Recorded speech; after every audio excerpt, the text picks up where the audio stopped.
Ecuador, a nation known for its stunning biodiversity and vibrant culture, is facing an unprecedented crisis. A surge in violence, fueled by powerful organized criminal groups, has plunged the country into a state of fear and uncertainty. Once a relative haven of peace in a turbulent region, Ecuador is now grappling with soaring homicide rates, rampant extortion, and a growing sense of lawlessness. This crisis is not merely a matter of statistics. It represents a deeply troubling erosion of the social fabric and a threat to the very foundations of the Ecuadorian state. The roots of this crisis are complex and multifaceted, stemming from a confluence of factors both internal and external. Ecuador's strategic location along major drug trafficking routes, coupled with weak state institutions and endemic corruption, has created a fertile ground for criminal organizations to flourish. These groups, often with transnational reach and seemingly limitless resources, have infiltrated every level of society, leaving a trail of violence and despair in their wake. The violence plaguing Ecuador is not confined to remote border regions or marginalized communities. It has reached the heart of the country's major cities, leaving citizens afraid to walk the streets, businesses shuttered, and a generation of young people growing up in the shadow of fear. The government, despite its best efforts, seems overwhelmed by the scale and complexity of the crisis, struggling to assert its authority and restore order. The international community must recognize the gravity of the situation in Ecuador and act decisively to support the country's efforts to combat this crisis. Failure to do so would have dire consequences, not only for Ecuador, but for the entire region, potentially destabilizing an already fragile part of the world. The stark reality of Ecuador's security crisis is perhaps best illustrated by the country's skyrocketing homicide rate. In just a few short years, Ecuador has gone from having a relatively low homicide rate to one of the highest in Latin America.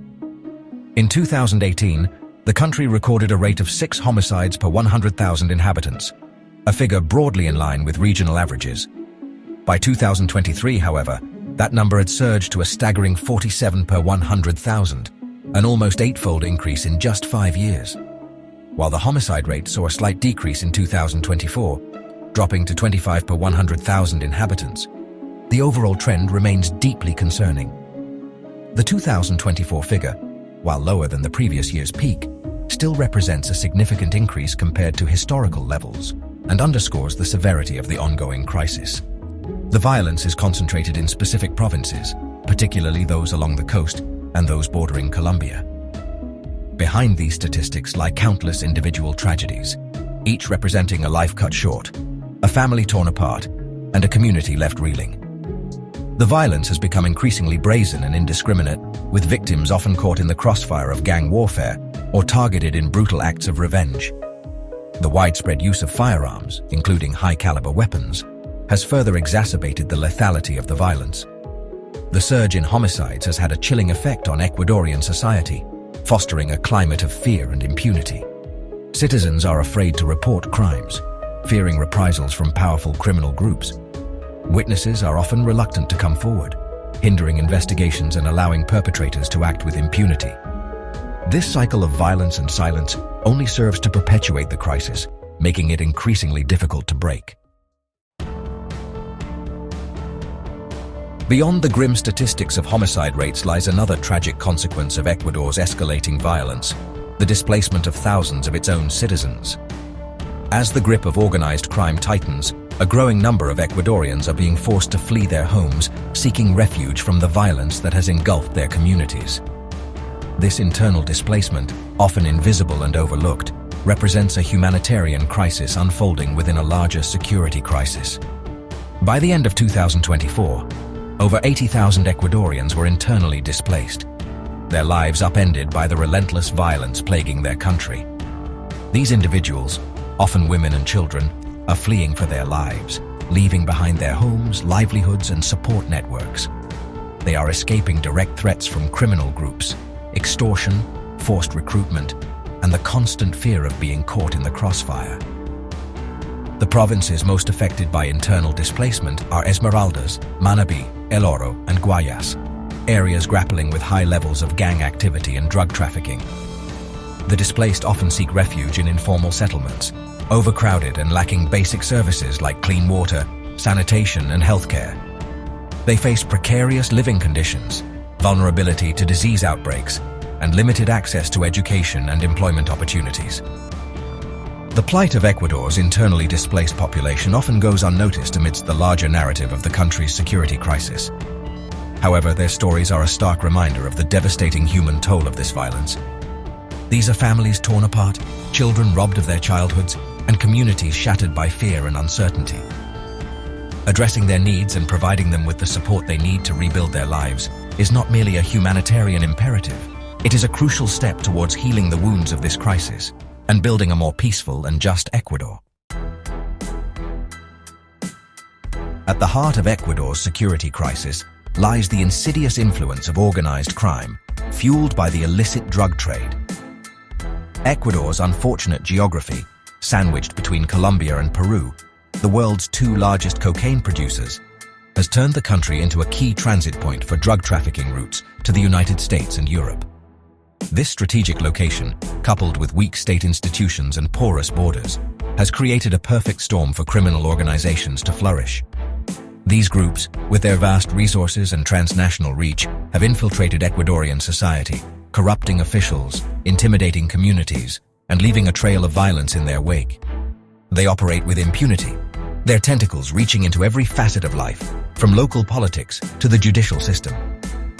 This pervasive influence has eroded public trust in institutions, creating a sense of lawlessness and despair. The drug trade has fueled an unprecedented surge in violence as rival gangs battle for control of lucrative trafficking routes and territories. These clashes, marked by extreme brutality and the use of sophisticated weaponry, have turned Ecuadorian cities into war zones, terrorizing the population and overwhelming law enforcement. The profits from drug trafficking have also allowed these groups to consolidate their power, acquiring more weapons, recruiting more members, and further expanding their influence. The Ecuadorian government faces an uphill battle in confronting these powerful criminal organizations.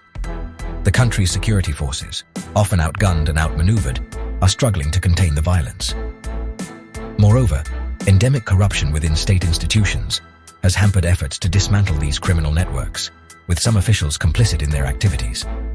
This deep-rooted nexus between organized crime and the state represents a fundamental challenge to Ecuador's stability and security, one that requires a multifaceted and long-term approach to address. Section 5. Political tremors. The crisis and Ecuador's fragile state. The escalating violence and the growing influence of organized crime have sent shockwaves through Ecuador's political landscape, shaking the foundations of the state and testing the resilience of its democratic institutions. The security crisis has become the dominant issue in Ecuadorian politics, overshadowing other pressing concerns and shaping the national discourse. It has fueled public anger and frustration, leading to a loss of faith in the government's ability to provide basic security and the rule of law. The crisis has also exposed the fragility of Ecuador's institutions and the limitations of its security apparatus. The police and armed forces, often under-resourced and grappling with corruption within their ranks, have struggled to contain the violence and assert control over the territory. The judicial system, plagued by inefficiency and vulnerability to intimidation, has proven ineffective in holding perpetrators accountable, fostering a climate of impunity that further emboldens criminal groups. The political response to the crisis has been marked by a sense of urgency and a search for solutions, but also by deep divisions and a lack of consensus. The government of President Daniel Noboa, elected in 2023 amidst this tumultuous backdrop, has made tackling insecurity its top priority, implementing a series of tough-on-crime measures and seeking to strengthen law enforcement agencies. President Noboa's approach, dubbed Plan Phoenix, reflects a growing public sentiment in favor of a more forceful response to the crisis. The plan involves deploying the military to support police operations, building new high-security prisons, and seeking increased international cooperation in combating drug trafficking.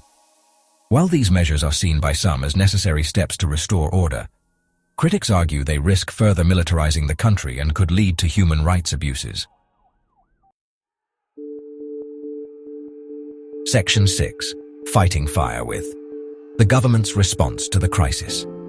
Faced with a security crisis of unprecedented proportions, the Ecuadorian government has scrambled to respond, implementing a range of measures aimed at stemming the tide of violence and restoring order. These efforts, while demonstrating a commitment to tackling the issue, have yielded mixed results, highlighting the complexity of the challenge and the need for a more comprehensive and sustained approach. One of the most visible aspects of the government's response has been the deployment of the military to support police operations in high-crime areas. This militarized approach, while popular with some segments of the population, has drawn criticism for potentially exacerbating the violence and undermining human rights. Critics argue that relying on the military for law enforcement duties is a short-sighted solution that risks normalizing the presence of armed forces in civilian life and could lead to abuses. In addition to the deployment of the military, the government has sought to strengthen law enforcement agencies by increasing funding, providing better equipment, and conducting training programs. However, these efforts have been hampered by deep-seated corruption within the security forces, undermining public trust and hindering the effectiveness of these institutions. Addressing this corruption is crucial for any sustainable solution to the crisis. Recognizing that tackling the security crisis requires more than just law enforcement measures, the government has also announced plans to address some of the root causes of the violence. These include social programs aimed at providing opportunities for at-risk youth, investments in education and job creation, and efforts to strengthen the judicial system. However, these initiatives are still in their early stages and face significant challenges in terms of implementation and funding. Section 7. A helping hand: the role of international cooperation and aid. The scale and complexity of Ecuador's security crisis necessitate a coordinated and robust response from the international community. While the Ecuadorian government bears primary responsibility for addressing the situation, it cannot do so alone. International cooperation and support are crucial for bolstering Ecuador's efforts, addressing the transnational dimensions of the crisis, and providing humanitarian assistance to those affected by the violence. One area where international cooperation is essential is in combating drug trafficking. Given that the drugs transiting through Ecuador are destined for markets in North America and Europe, it is incumbent upon these countries to work together to disrupt the flow of narcotics and dismantle the criminal networks that profit from this illicit trade. This includes sharing intelligence, providing technical assistance and training to Ecuadorian law enforcement agencies, and addressing demand reduction measures within their own borders. Beyond security cooperation, Ecuador also requires significant financial and technical assistance to address the root causes of the violence and support the government's efforts to strengthen its institutions. This includes assistance with judicial reform, programs to promote economic development and social inclusion, and support for the growing number of people displaced by the violence. Several countries and international organizations have already pledged their support to Ecuador, recognizing the shared interest in addressing this crisis. The United States, for instance, has provided millions of dollars in aid for security equipment and training, and there are ongoing discussions about a more comprehensive plan Ecuador similar to the one implemented in Colombia. Similarly, the European Union has pledged to increase its support for development projects and judicial reform in Ecuador. Section 8. Beyond statistics. The human cost of Ecuador's crisis.